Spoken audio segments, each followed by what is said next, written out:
Hi guys, my name is Rachel and welcome back to another vlog. This is going to be... I'm not going to say how long or short it is. I always do that, but it ends up being either long... Yeah. But today, I just wanted to give you an update of what happened Tuesday of this week. Am I properly in shot? I feel a little bit shorter. I don't know.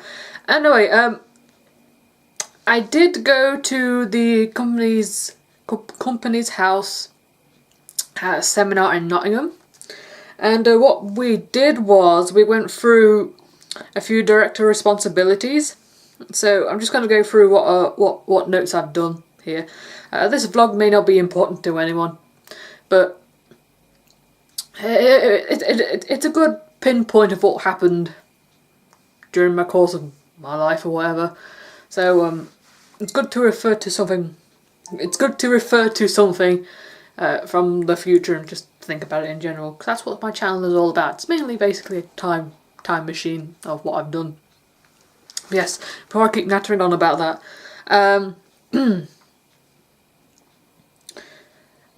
it's possible to change the business's name. So if I want to change the name, I have to make sure to check it on the company's house website. A company cannot have the same name as another company, which makes sense and is a bit obvious, so it doesn't confuse people between the two. One may have a bad history of anything, and the other might be just a regular company, which is also relates on to getting a dissolved name. You need to do a lot of research into it, so just in case if that name had a bad history and you don't want to bring in the history from that to your business, so you don't want people getting confused about everything. Directors' responsibilities: appointments, registers, statutory filing and filing charges. Can hire an accountant, but you can be held responsible for anything legal. So you tell that accountant what to do, because you hired that accountant to do your things, but anything does go wrong, then you are held responsible. It's basically the accountant is being told by you what to do. Yeah. Trading disclosures: register office address and place of business, display company name in your work area. It doesn't have to be big, you can just use a business card or flyer. Legible and conspicuous, whatever that means. I just copied a few words on the PowerPoint.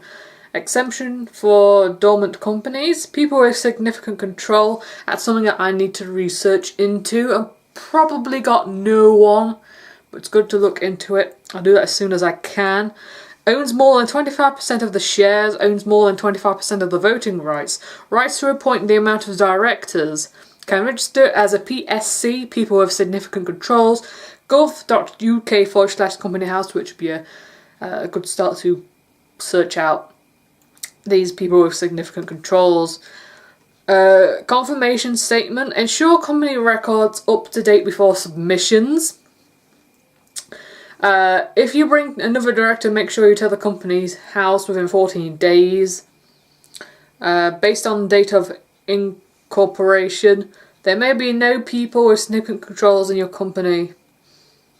Well, this is quite a big point right here. If you have a PSC, you know their details. So I don't know anyone else, so it kind of answers the question right there. Oh, and it's raining. Thank God there's no bloody clothes out. Anyway, moving on. Accounts, sorry. All companies, from what we've been discussed, doing your work online, it's a bit more safer than doing it postal.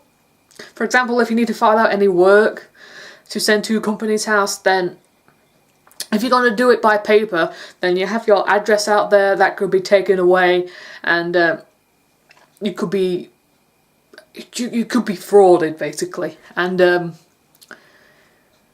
If you do it online, then there's a very less likely chance of doing that because your address is not there, you just have an email address. So it's probably significantly less rare to do it, to get fraud online, like this sort of stuff. Of course you can get frauded online, yes, but how this is going, not so much. Windy too. Company accounts and tax online, joint filing with HMRC, secure signing, only relevant data, micro entity accounts, late filing penalties, limited company less than 1 month will be £150, a month to 3 months £375, 3 months to 6 months £750. Dissolutions, currently on paper, no trading in the name within 3 months. Accelerated strike off, cost for £10 for a delusion to... so if you want to completely end your company, then you need to pay £10 to completely end it. If you change your mind after the process of dissolution, apply for a HO2 form. Email reminders, web filing for customers for email addresses, higher compliance. Either paper reminder or electronic reminder, can't have one or the other. So I stick with the electronic one. Saves paper. So we'll talk more about online filing, monitor, mobile app. Which I may look into that at some point. Then a few details were thrown out there. Then we spoke about an introduction to intellectual property office, patents, project items, trademarks, project protects bans. I wrote down projects. I meant to say protects. Register design, copyright, confidentially sorts out who owns what. Trade secrets, plant varieties. What can be registered? Name, logo, domain name, slogan. So R is a registered trademark. It is illegal. It is illegal if you use it. Put it anywhere without any consent, then that is absolutely illegal. You cannot do that. TM, which people assume that it's a trademark at the top of something. That is completely useless. You can use it for something proper, but it's completely useless and it means nothing. But if you just want to use it for something regular, then you could do so. You could do that, yes. By the way, it's completely useless.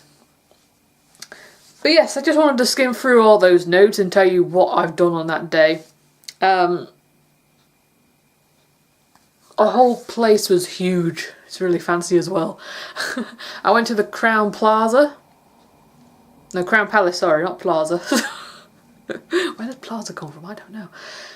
But it's really, really fancy, really fancy. If I do remember, I'll try to post pictures of what I saw. If not, then they're all on my Instagram. They're on my Instagram. But yeah, I'll leave it at that. I've not really felt that much. I've not been feeling that much in the mood to record any video, so if this sounds a bit dry, then I apologise. Hopefully next week will be a bit more better. I'm alright myself, by the way, just I can't be bothered. Anyway, I want to thank you all so much for watching, and I hope to see you in my next vlog. I'll talk to you all later.